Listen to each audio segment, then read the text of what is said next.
تنہائی میں بھی خدا کی نافرمانی سے ڈرو کہ جو دیکھنے والا ہے وہی فیصلہ کرنے والا ہے۔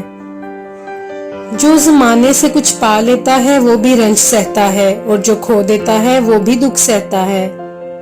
تم میں سے کسی کی نظر اگر حسین عورت پر پڑے جو اسے اچھی لگے تو اپنی زوجہ کی طرف متوجہ ہو جاؤ، کیونکہ یہ عورت بھی اسی عورت کی مانند ہے۔ سورہ نام جس مریض پر بھی پڑی گئی سے اللہ تعالیٰ نے شفا فرمائی۔ مصیبت کے وقت بھی مطمئن نظر آؤ اور مشکلات کے باوجود خوشباش رہو۔ ہر شخص کا غم اس کی ہمت کے مطابق ہوتا ہے۔ حق جہاں پر بھی ہو وہاں تک پہنچنے کے لیے شدید سختیوں میں بھی گھس جاؤ۔ لوگ دو طرح کے ہیں، ایک سخی لیکن ان کے پاس پیسہ نہیں ہوتا، دوسرے مالدار مگر وہ کسی کی حاجت روائی نہیں کرتے۔